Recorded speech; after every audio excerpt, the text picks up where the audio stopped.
Good morning, folks. This morning I have with me a mate and business person, Stephen Stanbrook, one of the co-founders of Lifter, our business thinking systems business network.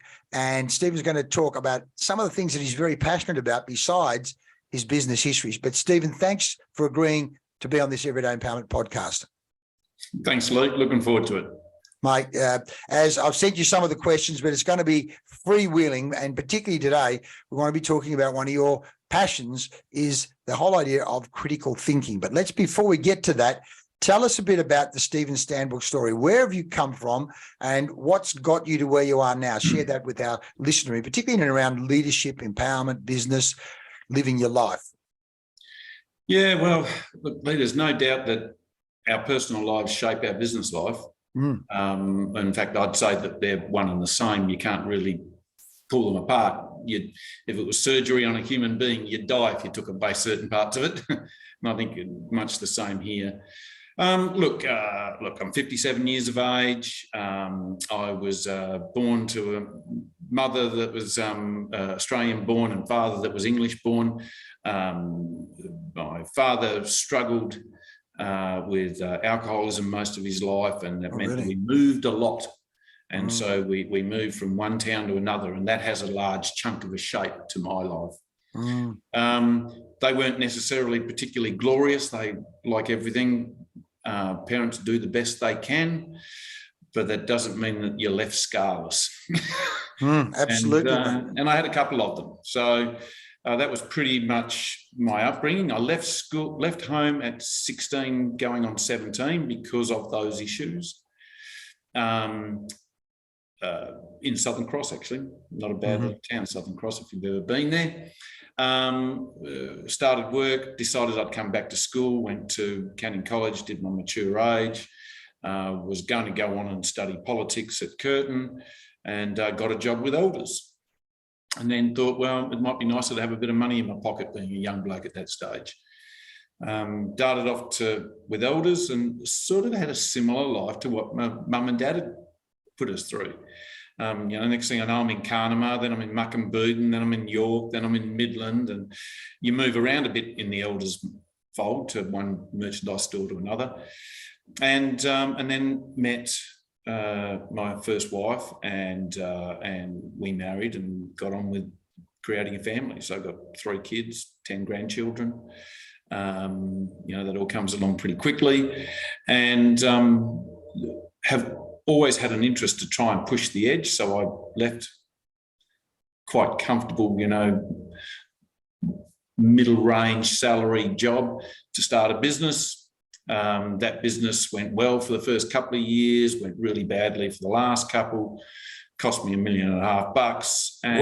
And not only did it cost me $1.5 million, but it cost me the family home. And at the end, probably also cost me my relationship. And so we came to an end. But through all of that period, I was always the person that everyone said thought a little bit differently to others, always came at things in a different way to others.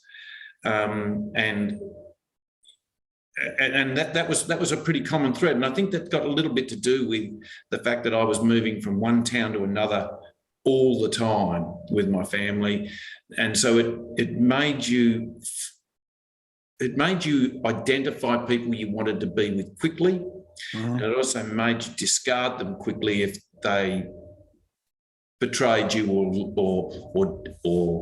didn't live up to the standards that you thought were appropriate. And I'm not entirely sure whether that's good or bad, so I'll leave that unjudged. But that's what it did do for me. So when I went through the separation, though, it was a time to reflect. And in every separation, pretty much, and it had to be an exceptional case. 50% of it's your fault, and 50% of it's the other person's fault. And I think the trick to coming out of that, in my mind, in a good way, is to acknowledge that you can't change the other person and discover the 50% of things that you did wrong that resulted in that outcome. And to do that, I took a year off. I quit work, any work, and just went and did things that I needed to do in order to pay the bills, or things but didn't require me to think. So, think, i.e. as in consume my thinking for the day. So I drove trucks and chipped out bathrooms and rode on a push bike from town to town, went back to towns where I lived in 20 years ago and set a load of friends. And through that whole period of time was reflecting on what was that 50% of error in my relationship that was me. And in doing that, I read a lot of Douglas Murray, I read a lot of Jordan Peterson, I read a lot of all of those sort of philosophy type people, and found a lot of connection in all of that, and also started to understand why I thought differently, why I was always looking at issues as emotionless as I possibly could. That's difficult to do, but that's what I typically try to do, is I will look and observe a conversation happening, or I'll be involved in a conversation happening, and I'm either looking for the emotive triggers in the other people, or I'm looking to eliminate my emotive triggers. And that allows, I think that has inbuilt in me the ability to see biases. And that is a large chunk about critical thinking. When we get to that, it's about trying to identify your biases. Which would be helpful or unhelpful biases that you've got there. Yeah, yes, and that's right. There are positives and there are negative ones. But you need to understand them in order to know whether you're going down the right path. A positive one can steer you down the wrong path. A negative one can steer you down the wrong path. Yep. I mean, coming back to Sun Tzu, The Art of War, know the enemy, know yourself, need not fear the result of 100 battles. Know the enemy, know yourself, need not fear the result of 100 battles. Now, if you've got a whole lot of unconscious biases that, particularly if they're emotive biases, then, they're going to get you into trouble, as you say. Particularly if a skilled manipulator or salesperson or con person can go, I can push some buttons here and trigger all these biases in the person. Absolutely. Well, and emotive too is an interesting term, because could we put laziness into an emotive situation? Because I would say, and I'm not meaning to be derogatory towards anyone, but I would say that we are inclined to take the lazy option. Subsequently, if Google or someone wants to feed us something, we are inclined to believe it because that's easier than actually discovering whether it's true or not. Having to actually think. I mean, as you're talking there, one of the pictures that I'll overlay into this is talk about that primitive brain, the primeval, the lizard brain, the emotive brain, and then the higher thinking. There's like 3 major stages of brain development. And they say the primitive brain, let's say the crocodile, it will sit there and go, can I either eat it? Is it a danger to me? Or can I have sex with it? If it's not a threat, if I can't eat it, and I can't have sex with it, then I'm not doing anything like a convenient. So with humans, it's like, okay, so is it a threat? If it's a threat, I got to do something. So our brains are immediately going, is it a threat? Oh, no, it's a, can I eat it? Nah. Can I have sex with it? Nah. Okay, I'm not going to do anything, So that's at the most fundamental primitive level, Yeah. I think our conversation all of a sudden has just lost half of its crap. Well, I mean, but then you say the emotional component. So the manipulator, and even in advertising, Coke, it's the real thing. Or even a mate of mine's son is just importing these devices, pontoons that you float off the back of your boat. Could be at Rottnest or the island or the river. And he literally was having a conversation with his business partner saying, when we put photos, should we have photos of young people and girls in bikinis jumping off these things? Or should we have the parents who are the ones who can afford the boat and them on the back? And they all agreed, no. Let's just put the young, sexy people on the back, because that's where, Coke, it's the real thing, the emotive component. That's what's going to sell as well, So it's a whole other level of thinking. And what you're studying, as we start to talk about this, when we start to talk about higher order thinking, Yeah. that is not primitive brain. It's not emotional brain. What you're saying, it's higher order thinking, and Yeah. that does require work. It's not unconscious. It starts to become quite conscious, not unconscious. It's very conscious. You would have to be doing it. You would have to be basically a lifetime practitioner of critical thinking, and it's not something that's natural to us now. For that to be a subconscious trait. I'm sure there are people that are doing it, and I'm sure there are moments that I feel that I'm probably subconsciously doing the work. Yep. But I sort of feel like I'm still pretty average at it and need to be focused. Yeah. Well, I mean, again, from a performance coaching point of view, we talk about deliberate practice. So let's just say I'm not just going out with a golf club, hitting a bucket of balls. I'm going out with a 7-iron, and I want to deliberately practice putting the ball within, 5 feet of the pin on a 90-meter shot. So you're starting to get quite specific. Or if you're Ronaldo or anyone, I'm going to do a penalty shot, and I want to deliberately put it in the high corner 8 times out of 10. Or Rick Charlesworth saying, just because you can do a corner, Rick Charlesworth, the famous Australian hockey coach, just because you do one corner shot successfully, I want you to be able to do 10 in a row successfully. So you're deliberately practicing that skill. Yeah. The other week I was coaching one of the young kids. We were watching a video of Dustin Martin, the Richmond champion, going, mate, and he's deliberately practicing shrugging a tackle. He was doing it over and over again. So here we're talking about deliberately practicing a range of thinking skills that will help you in business and in life, aren't we? Yeah. Yeah. So absolutely. Let's just talk about our Lifter Business Network, which we say is a unique community of collective brain power, people, local business people getting in a room, and through a range of thinking and communication exercises that we do, helping people lift their business. And as we say, the same old thinking is going to get you the same old results. So we want to get different business results, different life results.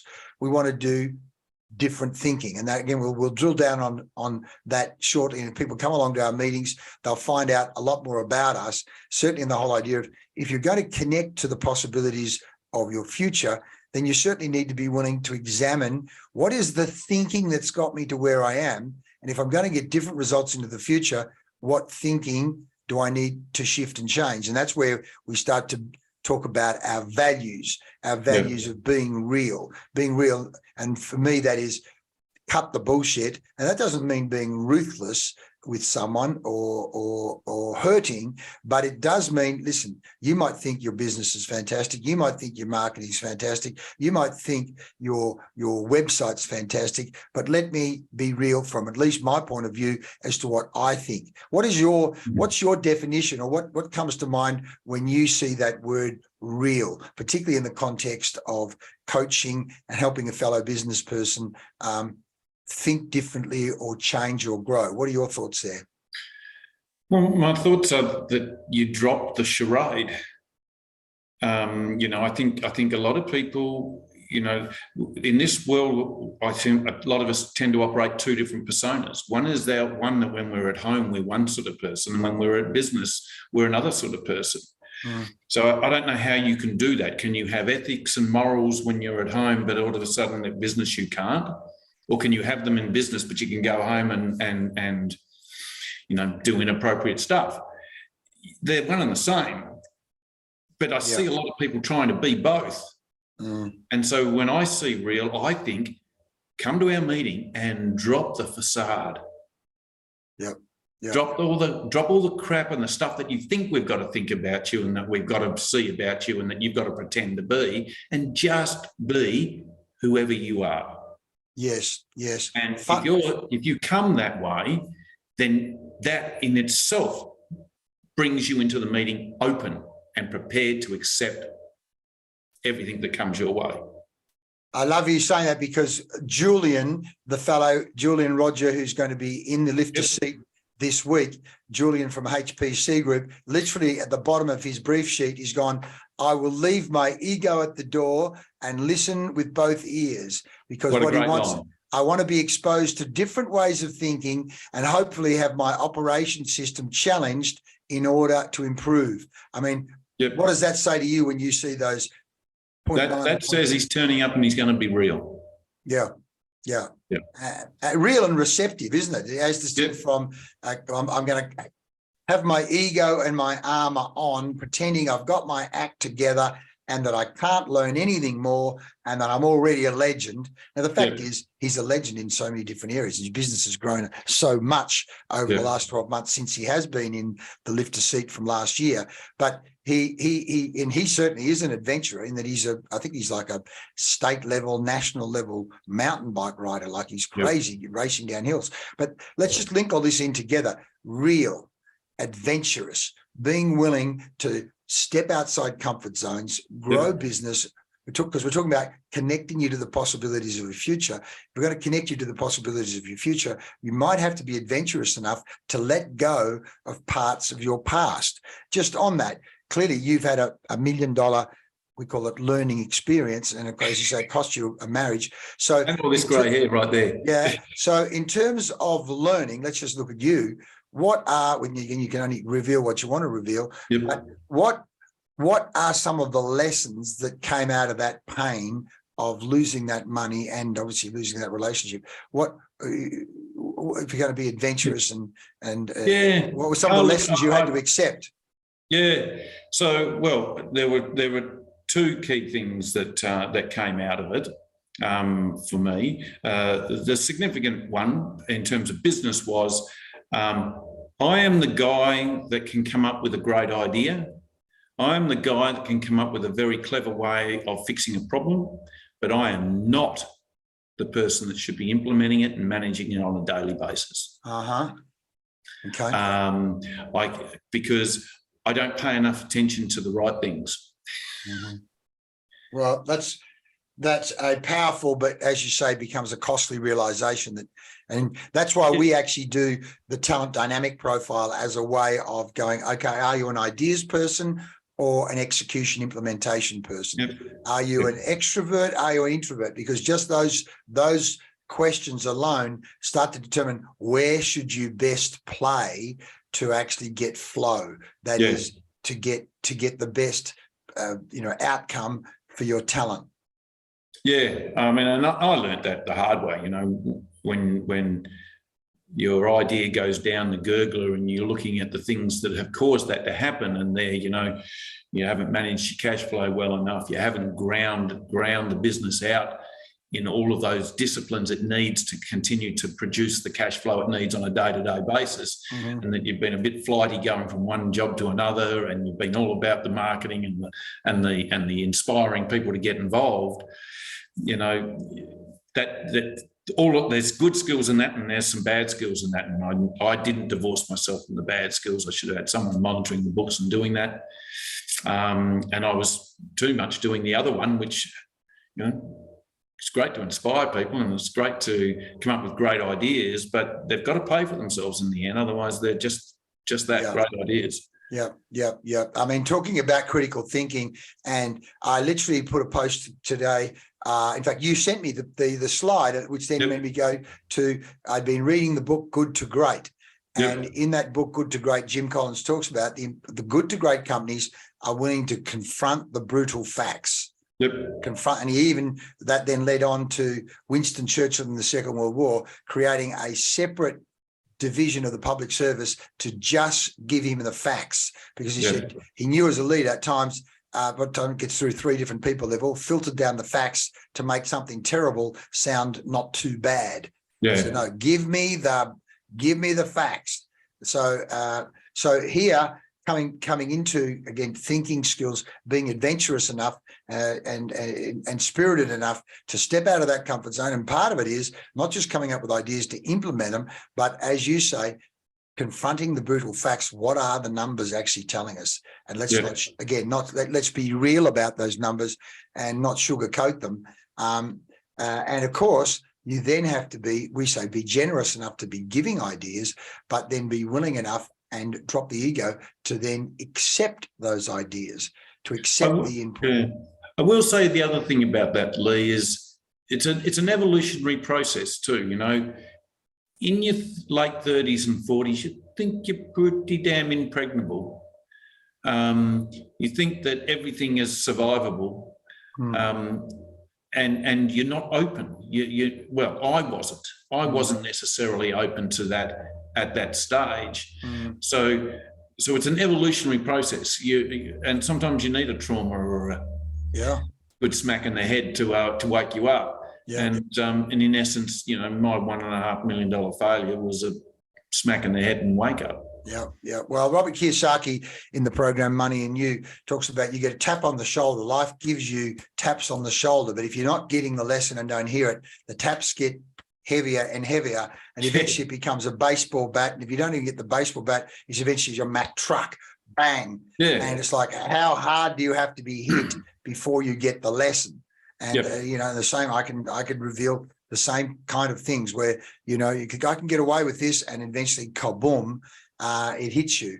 So, and of course, as we know, life is very temporary and very fragile. You know, I've got mates right now. I've got a mate coming over for dinner tonight who's just got back from a stroke. Another mate's got grade 4 brain cancer. And you get these lessons all around you going, life is very temporary, very fragile. And therefore, I think the lifter ecosystem is an opportunity to say, hey, I can either learn from my own Mack trucks, or I can learn from other people's lessons. And that's what we're doing in those meetings, is when people are open and willing to be sharing of ideas and lessons. And as people are accepting of those ideas, it's like, wow, I don't have to go through a $1.5 million loss to actually get those lessons around, as you've said, looking after the numbers, confronting the brutal facts, you know, implementation and execution. And by the way, Stephen, we haven't asked, what business are you in now? Because I know, but the viewer, the listener doesn't know.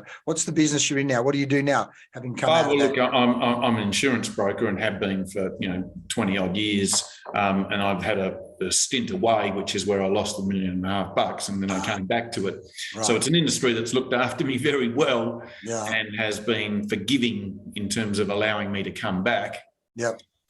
So I'm an insurance broker, specialised predominantly in transport, agriculture, and property development. So all areas of which I've had some connection or contact with, or know the industries very well. And I think that's where your creativity and your thinking and your ideas, because I know at times you've said where people have come to you, they've had major losses, and you've immediately been able to use your creativity to go, hang on, I know how to claim, how to put that together for you to give you the best possible chance of being covered. Because I can see, clearly I can see that's where your creativity comes in. You're pretty quick on your feet to work out how to solve, get around, support your client. Is that right?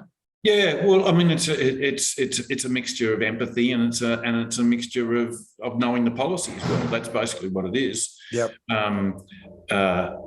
You know, if you've been in business and then you're now trying to insure a business, you know what the pitfalls are that can come with that. Right.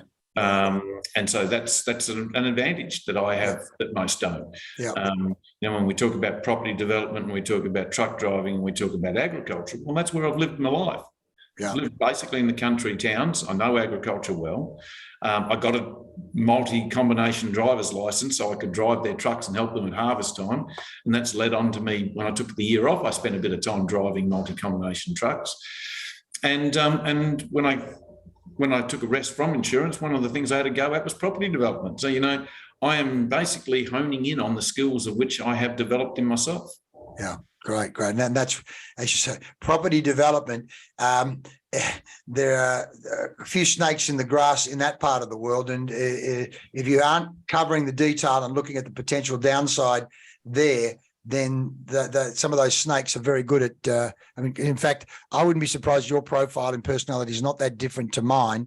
And I'm literally offloading 3 shocking investments that I bought from clients, where I'm coaching their sales team in how to sell this, and it sounds so good when we're coaching. Yep. And of course later on, mates of mine who are literally, one of them has $1 billion of property under management that he's bought, putting syndicates together. Said, why the hell did you buy that? Why didn't you come and ask me?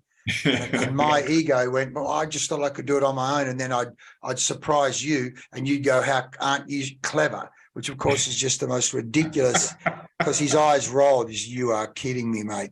And even yesterday, we were having coffee with a very close friend of mine who's one of Australia's top tax and commercial lawyers, and his wife is a very straight shooter. She says, Leigh, I'm not trying to be funny here, but people pay, and I'll say Wayne, his name's not Wayne, but people pay Wayne a lot of money for his advice. Why didn't you come to him for advice? And I went, well, he's a friend. I didn't want to abuse my friend. She goes, what are you talking about? He loves you. He'd be only too happy. People pay big money for that, Leigh.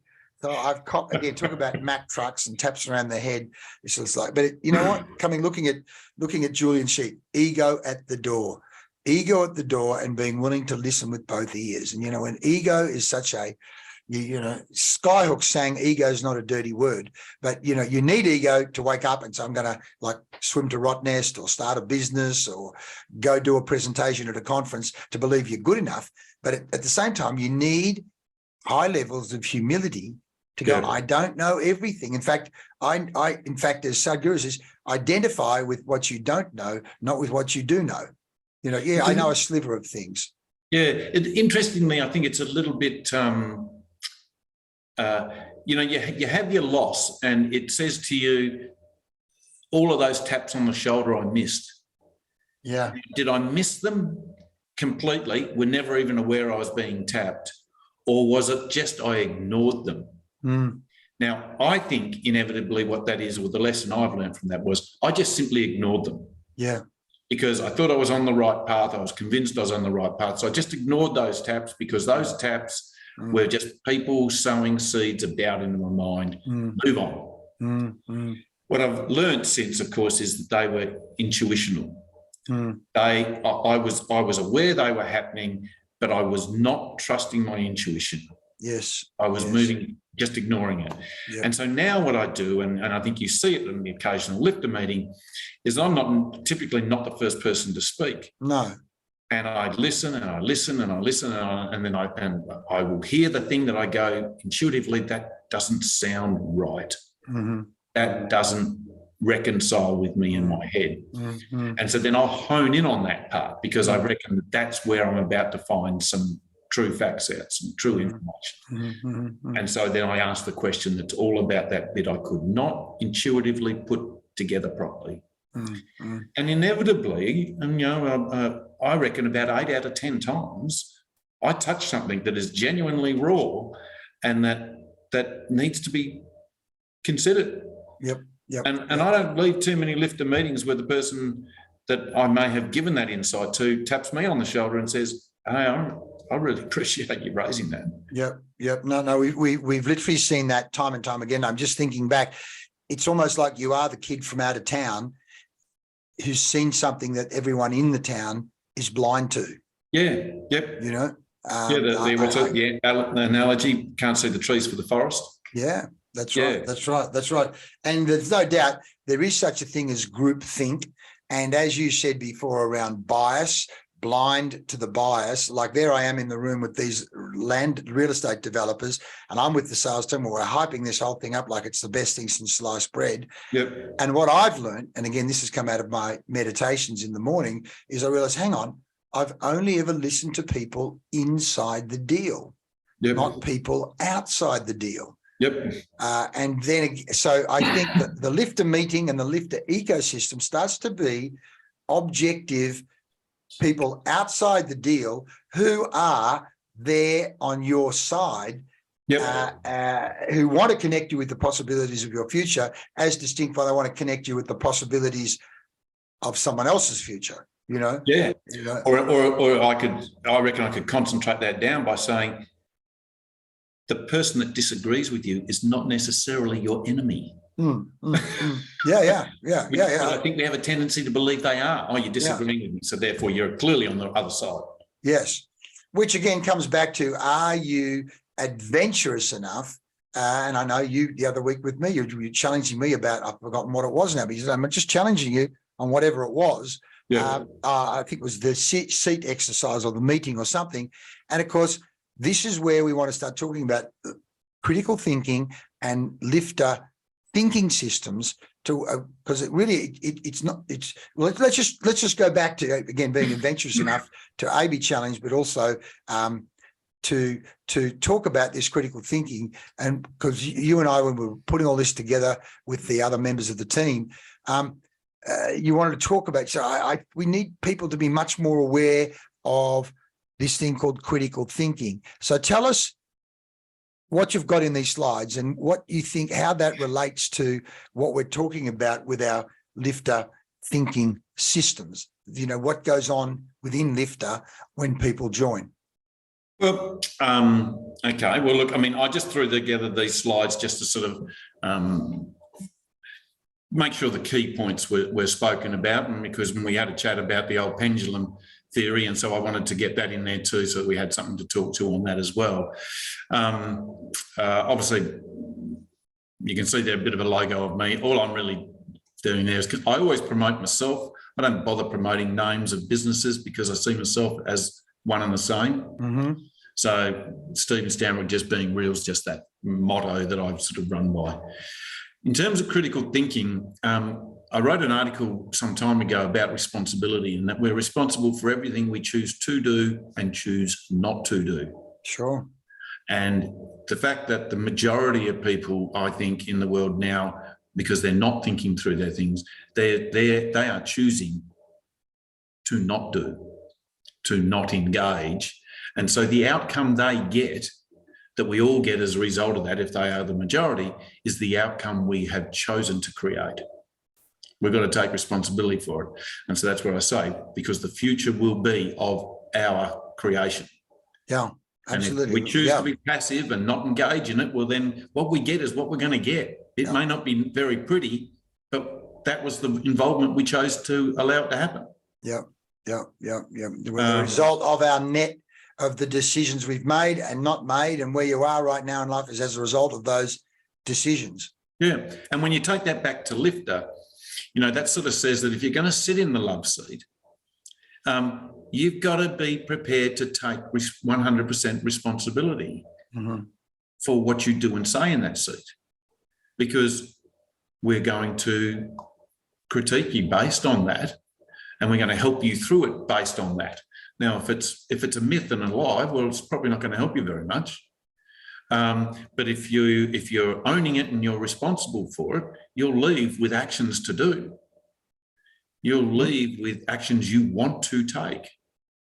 Well, and we find people leave very inspired and talk about uplifted, because they, in most cases, they're actually getting ideas from outside the box. Even our good friend Paul Maggiatis said, you know, there's a whole lot of ideas. They were simple, but I would not have thought of them.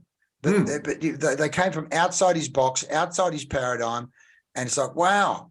And really, taking action on any one of them is powerful, let alone on the 5 or 10 or 20 that people end up getting. But so, because I said to you, when I first, my association with the concept of critical thinking was that what you were doing was you were being critical of the idea or the person and so I had a negative association with the word critical, as in, well, you're being a critic, you're criticizing me, and that's probably a shallow or thin-skinned ego, worried about being criticized rather than, well, hang on, this is someone looking at it from another angle with different data, which again comes back to your point to me around the different data. Is, well, what data are you using to form your opinion? And in a lot of cases, from a convenience point of view, from a lazy crocodile point of view, it's like, I don't need to get any more data, I've got enough.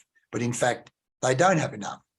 Well, I quite often ask the question of people, is that, what have you gathered? Have you gathered information, or have you gathered evidence? And when you have gathered that information and evidence, have you gathered it with a unique bias that you're unaware of?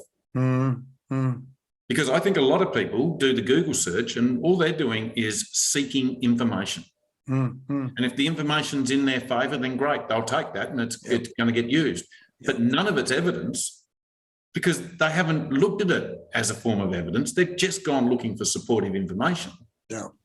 And of course, nowadays with Google and the algorithms, you end up getting more of what you've previously searched. So you're reinforcing your either conscious or most likely unconscious bias. You're in an echo chamber. And of course, and you get your CEO businesses, you know, and they're all about keywords and getting the right search words into there and getting the right words into the information that you're propagating onto the internet. So, you know, those keywords, you can't decipher bias from those, but they're going to come up at the top of the search. That's not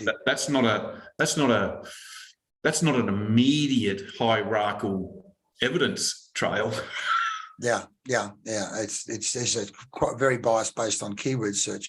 Yeah. So the future's our own creation. So taking it to the next step with these other slides, tell me about this, talking about data input and data spread, data input spread. What do you mean by this? So what I'm talking about here is that typically when we ask a question, we're asking, and I've used a few terms there, you know, God, guardians, good friends, guide, guides being, say, someone like yourself, you know, business or a life coach or something like that, or we're doing a search on Google. And we're collecting information which we are loosely calling evidence. Well, if you look at that pendulum, that there is a sort of a scaling. And you could look at that scaling in two different ways. You could say that that's left and right thinking. You could say it's good or bad. You could say it's socialism, capitalism, you know, whatever the extremes are, they could be any of those that we talk about. And we spend a lot of time debating out on those fringes. Oh, I dislike socialism. I'm absolutely a capitalist. Oh, no, I'm absolutely a socialist. I'm not a capitalist. But the real thinking stuff is happening right in the middle, because you're getting a combination of both of those ingredients, but you're having to do the work. You're having to go, okay, is that credible? Does it stand up? Is it valid? If I run it through a couple of other thinking processes, does it stand up, or is it only going to work in that area or that industry or that discussion? So it takes a bit to stay in the middle and to process both sides of the conversation and to come up with a personal researched opinion. Now, it's no coincidence that there's 13 of those rings in that pendulum. Okay. And there's 13 rings, because about 13 times 7 is going to get you very close to 100%, or 13 times 8 is going to get you very close to 100%. And that, in my mind, I did some reading and I tried to find it. I still can't find it. There's a whole pile of stuff about the magic of 7. But I have seen it when I was raising money for the community banks, and I have seen it when I've been raising money for other events, that once you get about 7% of your audience on side, everything starts to go your way. In terms of a tipping point. It's sort of like a tipping point, yeah. And so, you know, my challenge is, in terms of thinking about critical thinking, is I think that if we could get 8% of the world to think critically all the time, we'd probably lift the bar of conversation, you know, immeasurably. We would probably lessen the swing of that pendulum enormously. And we would have such more robust and meaningful conversation going. So, I mean, what you're reminding me of, literally last week I was coaching a fellow, and we use neuro-linguistic programming a lot, NLP, which really goes back in the 1960s, Bandler and Grinder, looking at what makes people, what are the things we learn about great communication, but also human excellence in communication, excellence in performance. And one of the points they make is that all humans, when they take data in from the external world, they as soon as it goes in, a whole lot of things are going on processing wise, not the least of which we're deleting some of it, we're filtering it, we're deleting some of it, we're taking other parts and distorting it to fit our own reality, delete and distort. And there's a range of other filters that we edit it before we even start to process it. And I think part of what you're saying here is, with the critical thinking, is just stop the deletion and the generalizations. Another one, oh, that's just like you're taking in data on, say, a budgerigar. Oh, that's just a bird like any other bird. Or that, that's real estate. Oh, yeah, I know all about real estate. No, hang on, but this deal on that location at this point in time in this market. No, but I know all about. So we try to save us, coming back to the lazy crocodile, to save thinking, we generalize. And, we block it. We turn it into a big block, and it's not a big block. Yeah. And so when it comes, let's say, to, let's just say, lifter, when we're talking about marketing, we say, the person's, I know all about websites. Well, hang on. If you take a look at your website, we can see you don't know all about websites. Oh, well, I've got a web developer. Well, if you may have a web developer, but it's actually not converting. Or, I do marketing. What do you do? I've got a guy that does search engine optimization. Coming back to that lazy crocodile, doing everything to go, I don't want to move. Unless there's a threat, or like literally as we had the other day in the meeting, where Elliot from Locify literally had said to Nick, mate, you haven't done this, you're not doing this. Like he literally had to a certain extent, and we all were shocked at the same time, push the button, the fight or flight button. Oh my God, this is serious. I need to do something. Otherwise, the crocodile was only too happy to lay on the beach in the sun going, no, it's all under control. Well, if it's all under control, why are we getting fantastic traffic to your site and none of it's converting? Man, that is critical.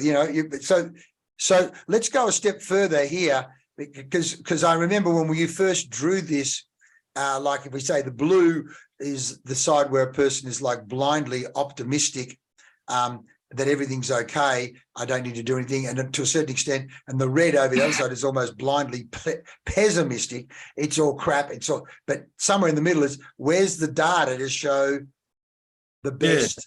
Well, the favourite terms that are used to discriminate you if you start to throw up some of this sort of stuff is, you're a conspiracy theorist. Oh yeah. You're out here at the red. You're a conspiracy theorist. You're just a flat out nut. You shouldn't be listened to. Right. Right through to say the blue, which is, you could say, well, I really don't like thinking that much, so I just do what everyone else does. Yeah. And I believe what everyone else believes. Yeah. And that's where I'm going to start, blindly following whatever they feed me. Yeah. And so this guy in the middle, and I say blue because I don't know whether that one out the side there, mate, is purple or blue, given I'm colourblind. But okay. But it's blue. It's blue out there on the left-hand side, and it's red on the right-hand side, and it's purple in the middle. Okay, well then the purple one is the guy who's, the person who's putting in the effort to scrutinise that information. The conspiracy theorist isn't all wrong. The person following the trend and just doing what is thing are not all wrong. But nor is that person sitting in the middle. But he's probably got, or they have probably got, a higher chance of being in a better place because they're thinking through this all the time. Right. Well, you're reminding me of Warren Buffett and his mate Charlie Munger, who are both of them are constantly searching a whole range of data. And, their decisions are certainly not based on emotion. They're based on some very foundational skills, but not the least of which he's reading. As he said, he loves consuming data 6 and 7 hours a day of reading. Versus the person that goes reads one article, or even worse, sees one meme, one poster on an Instagram post and forms an opinion of that. You're also reminding me, one of my recent podcast interviews was with a fellow called Brendan O'Shannessy, a Perth guy, but he's a captain. He captains super yachts, 100-metre yachts. I watched that one. Billionaires, and he talks about. It made me think of you around critical thinking. He said, when they're checking weather, you don't just get weather from one source. What's the weather going to be like in the Indian Ocean today, or what's the weather going to be like in the North Atlantic, or you actually get the weather data from 3 or 4 different places. And even then you go, I tend to trust it from such and such a source better because they actually take weather sources from a whole range of different places. So it's like, coming right back to, where are you getting your data from? And therefore, you're literally, as you say, you're critically analysing the source of your information. Yep. So a lot of people, don't do that. So taking that a step further here, information versus evidence. And I do love that quote. The deepest sin against the human mind is to believe things without evidence. Wow. That's a slap over the head straight away, isn't it? That certainly shakes the sleeping crocodile on the beach. What do you mean? Yes. What do you mean? That really means I have to wake up. So tell us what you mean by the writing on this slide. Well, basically, I'm basically speaking to that slot, to the deepest sin against human mind is to believe without the evidence. I mean, I think if you did stop and critically analyse all of the information that's being fed to you, you would find yourself questioning a lot of things that you have previously followed. Because you would then, when you did that, you would go, hang on, I can't find any evidence to support that. Why do I do that? Why have I done that for the last 10 years? What actually says to me it's good for me? I got told by, there are ones that come through in our lives, they're innocent, but they have a significant impact on us. Eat your crust or you won't get curly hair. I know that doesn't quite relay well to you, Leigh, but... Yeah. No, but that's just one thing that's thrown, particularly as a kid growing up. Yep.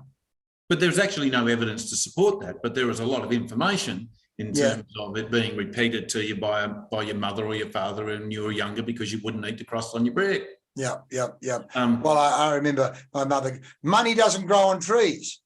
Whereas a mate of mine who actually manages, put these syndicates together and has $1 billion worth of property under management. Well, I need more money. I just go and make it. Yep. Like they both of them are just sources of information, but in his case, he has evidence. I mean, that's the thing about NLP talks about whatever belief you have. It's like a tabletop. There's legs.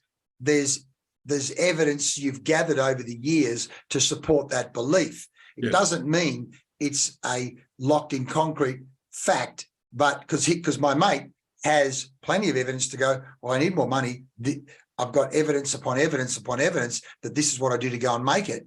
Whereas on my mother's side, it'd be, well, money doesn't grow on trees because I've got evidence and evidence and evidence to show that I can't make it. Yeah. So then it gets down to, where you get your evidence from, which I think, again, is one of the powers of Lifter, in that what we're doing in those rooms is we are gathering evidence from within our group and outside our group of this is how you grow your business, scale your business, lead a fun, free life. Coming back to say, one of our directors, James Sutherland, there he is, 130 staff, has a goal to go to 300, can take 2 weeks, 3 weeks, 4 weeks off. The business continues to run beautifully without him. And the same with Tim from Odyssey Tax Accounting, goes away fishing for 2 weeks. The business runs beautifully without him. He's built a business that gives him freedom. Yeah. As distinct from he's got a business that locks him with handcuffs that he can't get out of. And so we want to be helping people. And what we do is provide the evidence and the systems and the support. And to a certain extent, what they need to do is challenge, critically analyze their own thinking around what is it that's holding me in place right now. Would you agree with that? What are your thoughts around that? Yeah, no, I would agree. And, that gets back to what we're talking about here is just scrutinize what you are using to support your thoughts. And if it's information, then you better get a lot deeper than just information. If it's evidence, then you better probably start looking at that evidence and making sure you're critical of it, that you're making sure it's living up to what it says it is. If it's evidence, it should be able to stand up. If it doesn't stand up, then it's not evidence, it's now information. Yeah, and it reminds me, FEAR, false evidence appearing real. The fear, because as you know, I spend time, a number of the members I coach, particularly the people that have the small businesses. And sometimes when you hear people, the stories they tell themselves, it reminds me, Henry Ford says, whether you think you're going to win or lose doesn't matter. Either way, you're right. The limiting stories we tell her, oh, I can't do that because, or I'm not good enough at that because, and you go, well, you keep telling yourself that. That is not evidence, although you can probably find evidence to support it. That's just information. Let me give you some other information, to the point where I just love that saying, and I've used it a number of times now, is, I do like shopping, but I'm not buying your bullshit. Yeah. because like if I buy into your bullshit, now we both believe your bullshit, particularly with limiting, disempowering bullshit. Oh, I can't do that. It's almost like the first, as soon as you hear people go, I can't do that because, you go, really? Now that's just the time to be willing to do critical thinking. Critical thinking on your FEAR, false evidence that appears real. So as you say, are you checking it, or are you just blindly believing your own bullshit, or blindly believing the information that you've allowed to go on and on in your head? Yeah, well, I mean, I don't quite know where this one comes from as well, but if you two people always agree, one of them's a fool. Yeah, right. Yeah. And coming back to being real and our values is, are we trusting enough where I can actually challenge you on your thinking? I challenge you on those stories you're telling yourself. I think of the great rugby league coach, Wayne Bennett, and he said he modeled himself on one of his old teachers at school who said, I only challenge you because I care about you. Yeah. Yep. I'm challenging your self-limiting beliefs because I care about you. I didn't care about you, I'll let you go on with your own bullshit as long as you like. Yeah, good. No skin off my nose. But if we're serious, as we are in Lifter, at connecting you with the possibilities of your future, then we will, through our Lifter thinking systems, because clearly part of the thinking system at times is brainstorming and generating ideas, and other times it's going to be challenging your sources of data. So it's a combination of those factors, not the least of which is that thinking outside the box. Like that's, again, when you've got 20 people's brains all focused on your business coming, there's no doubt half of them are going to come from outside your box. Yeah. Which is what you want. So here, tell me about this. Reasoning is to first understand logic. Tell us about that. So we think the saying is, and we hear it a lot, oh, well, that's logical. Oh, yeah, that's illogical. And how do we make that determination? It's actually it's almost a subjective measure, because your logic and my logic are quite different. What I think is logical to happen, you might think is illogical to happen. Yeah. And so what is making the differences in that? Well, that comes back to the person making that statement. What is your bias? What are the stereotypical things that you believe and cast upon all of your thoughts? What are the prejudices that you have, that you are unconscious that you have? What discriminatory lifestyle do you have? Yeah, your conditioning. You don't even know where your discriminations come from. You come from mum, dad, the footy coach, your priest, your teacher, your auntie, the hippie commune you grew up in. But as you say, unconscious biases that we get immersed in. Yeah. Well, so logic is almost illogical. The logic is different to everybody there because of all of those biases that are in play. And if you don't understand those biases, then, or even understand that you have them, then your logic's not going to be quite right. Yeah. And well, your logic is only going to be based. What's logical for one person, like what's logical for you versus what's logical for Albert Einstein, could be two completely different things. Absolutely. What we're often doing is we're labeling it as not logical because we actually don't understand it. Whereas someone says, well, hang on, there's 3 other steps in there that you're not even aware of. So you're not even qualified to say, is it logical or not? We're going to transplant a heart and a lung today. What That's not, well, if you don't know how to transplant a heart and lung, of course it's not logical. But if you've spent 30 years training and following, from Christian Barnard onwards, like my mate Rob Labiesta, then it's a set of skills. It's logical for him. It's obviously the logic to him, magic to us, or impossible to others, depending on what your point of view is at any point in time. So in many ways, it's a judgment, which, by the way, reminds me, one of my meditations the other day, I realized a person I know, I said, he lives in the tree of judgment. He sits up in this tree overlooking everyone else, judging everybody else, like he's the genius and knows all. In my head, I went, get down from the tree into the garden of kindness and compassion, because the further up the tree you are, the more detached you are. I'm smarter than the rest, I'm cleverer than the rest, you're all losers down there, look at me up here. It's like, man, you're a problem. And so his logic in that tree is completely different than the logic of absolutely the Buddhist monk over at the Buddhist center talking kindness and compassion. It really is paradigm. What's my paradigm? What's my conditioning? At the end of the day, coming back to Lifter, the paradigm being willing to literally being, and I think you've put it on one of these others around the unexamined life is not worth living. Taking responsibility to examine your own thinking, and that's certainly part of the journey in Lifter. Is let's examine your thinking, because there's a great piece of thinking, by the way, which says the thinking that got you to here won't get you to there. It's a good line. That one, I like that. So like in our Lifter meetings, we've got people who are running businesses, and they call them businesses, but it's just them earning an income.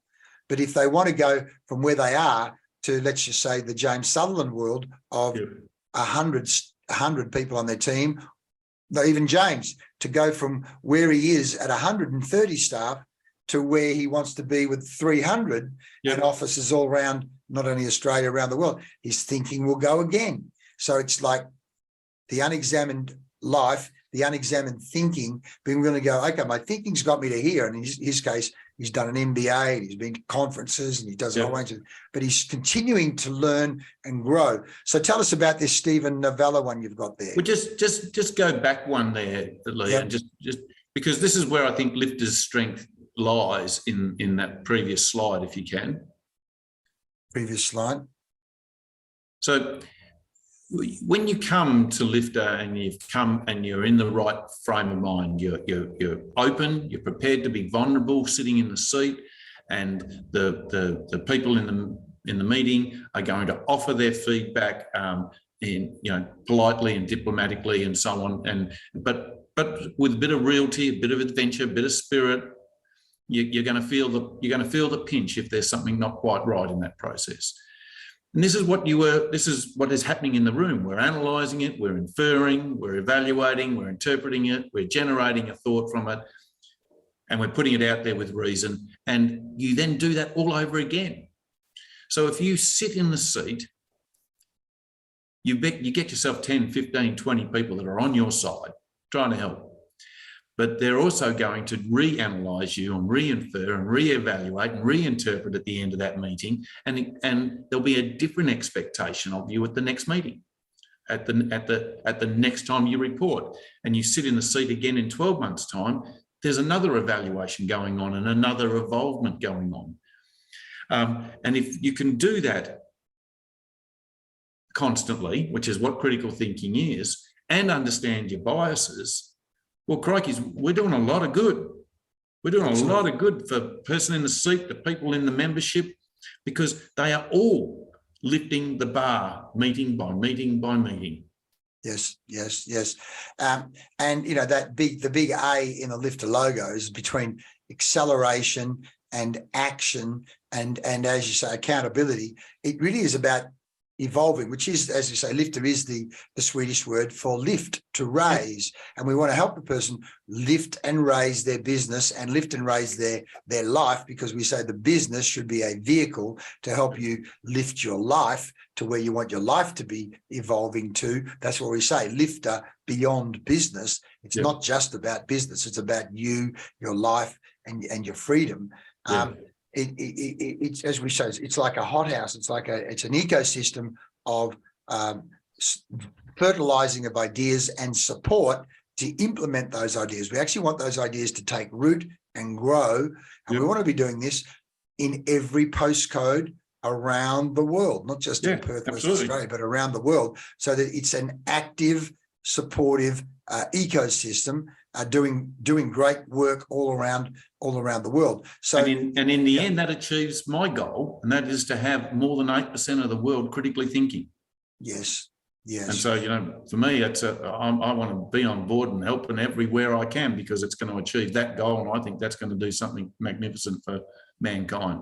Right. Brilliant, mate. Well, as you say, I like George Clayton's quote, our prosperity as a nation is determined by our individual prosperity. And when we're helping each other be prosperous, then, it reminds me years ago, a fellow told me about like a story of the difference between heaven and hell, and go through one door and here's a whole pile of people with big spoons and forks on their arms, and they're all trying to feed themselves at this banquet. And as they try and feed themselves, they're slapping food all over the wall because they can't get the food in their mouth because the forks and the spoons are too big. They're too big, and they're just making a shocking mess. And in the middle, they're just wasting away. And if they weren't already dead, they'd be starving to death. So that's hell. And you should keep, well, I'm going to keep walking. I want to go through the next door. As he goes through to heaven, he sees that people are same forks and spoons on the arm, but they're feeding each other. Yeah. And in many ways, that's what we're doing at Lifter, is we want to be feeding each other with ideas, but at the same time, we're feeding each other with what you've said here, challenging opinions, challenging data sources, challenging viewpoints, because it's not just intellectual. It's actually also converting intention and intellect into action, but we're feeding each other, which again comes back to that generosity and receiving. And as you say, it's our responsibility to critically examine the data and the people and the intention. Tell us about that. Read that for me and what it means for you. Yeah, look, so it's our responsibility to critically examine the data and the people's intentions and views, or the future we create will be less than we want, potentially awful, but completely of our own doing. Yeah. And basically all I'm saying there is to lead on from the top, the well-known quote that Socrates said was, the unexamined life's not worth living. Well, he's basically saying examine yourself. If you're examining yourself, you'll be examining everybody the same way. Yeah. Stephen Naval he's a lecturer from, I can't remember what university. He's got a magnificent book called Your Deceptive Mind. And it's effectively about those biases, where he's saying, hey, we fool ourselves into believing this, but if you pull out the biases, that's exactly not what is happening. And so he went on from Socrates to say the unexamined thought is not worth thinking. Stop and think about what it is that you're thinking. Is that really good for you? Because if it's not good for you, stop thinking it. If it's wrong, stop thinking it. If it's biased and discriminatory and whatever else you might be, stop thinking it. Wouldn't we all improve a lot more if we stopped thinking about that stuff that's of no value or not good for us? Well, I think it comes back into what we're talking about when we're talking about Lifter thinking systems. It's literally systems to think about your own thinking. Because coming back to something, one of my mentors, Sadhguru, the Indian yogic, or that, the yogics talk about these two eyes are looking in the external and the physical world. But the third eye, which I always thought was looking at the universe, actually, we actually want you looking at the inner universe. The inner universe of what are you thinking? What are those? What emotions are you creating? What are you doing energetically in the inner world? And what you're saying there with Navala and Socrates as well is be willing to go inside and evaluate your thinking. And of course, the Buddhists and the others talk about the monkey mind, which is jumping around between dead past. Let's bring the dead past up into the now. So now it's over last year, 2 years, 3 years, 6 weeks, 3 weeks ago, but now you're bringing it into the now. So now you've just poisoned the now with some bullshit thing that happened back then, or then your monkey mind's bored with that. So now it jumps forward into the future of, but what if that happened? And what if he said this? And what if that? Now you're jumping ahead and you're now poisoning the now with some bullshit that hasn't even happened yet. Yeah. So it's part of our lifter thinking systems, I think, is helping people calm down and literally do what the Indian yogis have been doing between 5,000 and 15,000 years or more. Calm down, use the breathing so that you are thinking from a place of stillness and critically evaluating from a place of stillness, as distinct from a monkey mind jumping around, which again, when I think back to my investments, in most cases, my monkey mind is jumping around all over the place. Those decisions were not made from a place of stillness. And of course, just like I'm sure in your $1.5 million loss, if you sat quietly and literally said, so what's my intuition actually telling me? You spent even you spent 10 minutes from quiet, it would have been screaming at you, do not do this. Yes. Stop, turn around. You know, it's some other part of you going, no, I'm not going to listen to that bullshit. I'm going to push on. Yeah. That's not stillness. You know? That's dead right. That's dead right. One of the projects that I'm playing around with at the moment is where that last line came from. The unchallenged opinion isn't worth pursuing. Yep. And the reason I came up with that was because I quite often, you go to meetings and you'll hear the guy who speaks the loudest. Oh, yeah. About his opinion. And because he speaks the loudest, that's the opinion that wins the night. And I go, and when I leave those, I go, the fact that nobody challenged that opinion tells me it's probably not worth pursuing. Because there's no evidence, there's no data, there's nothing there to support that opinion except a very loud voice. And so that frustrates me. And so that's where I come from, because what I'm trying to do, or what I'm experimenting with in the background, is I want to gamify the idea of critical thinking. Right. I effectively want to encourage people to get involved in the game of critical thinking and make it rewarding in an app format for them to get in there and start a conversation and have it challenged by unknowns.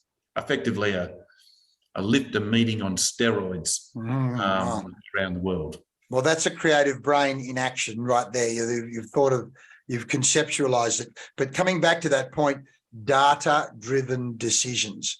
That, where's the data that's driven in that decision? And not only that, I think in my case, are you just getting data from within the deal, which is going to be biased data? Or are you getting data from outside the deal as well? That's dead right. And for my case, coming back to thinking about your thinking, the whole idea of calming down, the meditation, thinking about whatever's, and then I literally, when I'm coaching people at the end of it, I go, when we've done the meditation, we do like a summary, and I do a future pace. Okay, what have we talked about? And now let's actually talk about how you'll implement that. And then I get them after the meditation to without talking to me, make notes on what came to mind. And invariably, a whole lot of stuff comes to mind in that stillness and quietness that wouldn't have come otherwise. You know, and so that, coming back to lifter thinking systems, that also is part of the thinking system of going quiet, the meditation, and then journaling. Because, I don't know if you know, but Tim Ferriss, in his books, Tools of the Titan and whatever the other one's called, he interviewed like 400 odd high performers, Ray Dalio, Jerry Seinfeld, Sylvester Stallone, whole range of people. Over 80% of them consciously do some kind of meditation. And Ray Dalio, who is like one of the best fund managers in the world ever, says, there's no way I would have come up with the ideas that I have had I not meditated and then journaled them. In other words, became way more conscious of his thinking in terms of his thinking systems. You mentioned earlier, Leigh, that that where I had challenged you on occasions, and really, And I wasn't saying, when we did that, I wasn't saying that what you had put down there was right or wrong. When I challenged you, I was just going, I think I can see a business coaching bias here. And have you looked a little bit wider than that? Not that it was wrong or right. Yeah. And I don't think that's unhealthy. I think that is enormously healthy. And I expect that you will do the same of me regularly, because, you know, between you, me, James and Paul, it's one of the comforting things that we have as a group, is that we can talk to each other pretty frankly and pretty honestly, and nobody gets offended. They just take it on as grist in the mill, and it sometimes looks like it's very good evidence and we take it and use it, and sometimes it looks like a bit of information that maybe we don't. Yeah, and I think the other thing there is also Tanya and Lavisha, to a lesser extent, but the female brain coming into it again from a different angle is very handy, which is the power of that diversity. And the crazy thing about the thinking process is we're talking left brain, logical, right brain, creative, and then the body is what we know is that when the right brain has created, the right brain, there's an emotional attachment to it. So ideas, we have an ownership to them. So then even sometimes the slightest bit of challenge or criticism, you go, oh, that hurt. So again, from a business point of view and a thinking systems point of view, creating an environment where it's going, okay, don't get wedded to your idea as if it's a perfectly formed piece, even though ideas in general are fragile. It's having it's that capacity to go, I think it's a great idea, but I need to go, which is the Japanese kaizen. How do I make it better? How do I make it better? Which is my point along it. We can make it better. All I want is the best outcome. I'm not in love. The idea, which again, Steve Jobs talked about, you know, let the best idea win, as distinct from, as you say, the loudest person or the person in the chairman or chairperson's seat win. Steve, we've been going for an hour and a quarter now, so I don't want to just keep going. But what I do want to do is a couple of things. Is firstly, from a self-empowerment point of view, what motivates Stephen Stanbrook? What motivates you? Oh, what motivates me? Well, I mean, I've got a couple of things that motivate me in the scheme of things. You know, you don't recover from losing $1.5 million overnight, so that's there's a motivating factor to get out of bed every morning. But secondly, I mean, my main motivator is just want to do good. Now, I know that sounds way too cliche, doesn't it, in the scheme of things, but I feel that my creativity and my ability to think through problems is a bit of a talent, and the use of that can do some good for a lot of people. And so that's what I try to do every day, is educate somebody and help somebody through their thinking process, you know, to help lower anxiety, to help lower the pandemic of depression that we're all going through, because we all seem to be so less resilient, so unavailable to be challenged, because if you do, you send them into a slide of anxiety and depression. Well, you know, the conversation needs to be more robust to fix that problem. The softer we make it, the more that problem seems to implode. So that's what I'm looking to do some good. Do some good for humanity, to help us evolve beyond that point of where we're headed at the moment. I look at it now and go, I think much of the world is heading in the wrong direction. You know, we talk about what is it? False news. I mean, what is that? It's almost like now we're saying, well, the stuff that's credible that I don't agree with is false news. Well, that's making it even harder to critically think through the problem, isn't it? Well, they're even making you question good news, good information. That's a whole strategy to neutralize the media, neutralize, you know, as I say, when you speak truth to power, but the power says, well, but the truth you're talking is all false. It's a strategy which has worked very well for that particular person. But coming back to talking about sources of information, what books are you reading at the moment? What books are you reading, or things that you listen to in terms of your own education and knowledge and empowerment? Oh, look, I mean, I'm constantly listening to podcasts from Jordan Peterson to Douglas Murray, through to Yuval. I don't know if you've seen the book Sapiens. Oh, your Sapiens, yes. What a magnificent book, and how well written that guy is.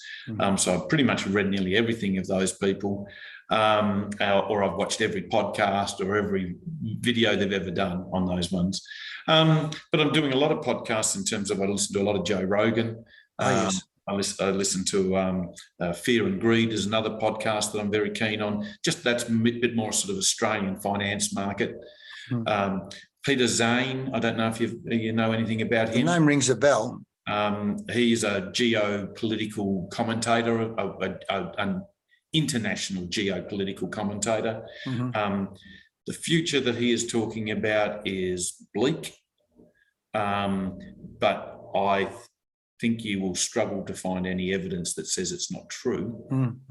And that is largely around our demographics. You know, we are an aging population, and we're expecting a smaller segment of population coming behind us to support us. In the West, in the Australia and England, Europe, and whereas India, I think there's a lot of young people coming through, isn't there? Well, look, there is in India, but they've still got the same problem. It's just they're about 10, 15 years behind us. You know, China is coming to it right now. China's about to fall off the edge of a cliff. How is that going to affect the world? How is that going to affect our economic system? How is that going to affect our mental stability? These are the questions I continue to ask myself. How is that going to affect the insurance industry? How is it going to affect the capital that we need to run it? How is it going to affect whether mum and dad can get insurance? Okay. Well, again, I'd be saying control the controllables. Control what is it you can control versus what is it you can't control. Yes. Covey talks about the circle of influence from the circle of concern. If I put a lot of my energy into the area of concern that I can't control, that is a very good formula for depression. And thus is why I focused in on critical thinking, because I think probably the best thing I can do is to educate the world to think critically about these problems that are coming ahead of them. Not just dissolve into a puddle and become a victim of the process. No. And the other thing is the body that our brain and our thinking is housed in, and the state of the body is critical as well. Like, so I know in your case, well, tell us what you do to look after your body, because I know, as you say, you look after yourself in that regard. What do you do? Look, I do CrossFit on a regular basis. I'm 57 years of age, so CrossFit's a bit of a challenge. A lot of people see it as a challenge, but it's not that big a challenge if you do it regularly.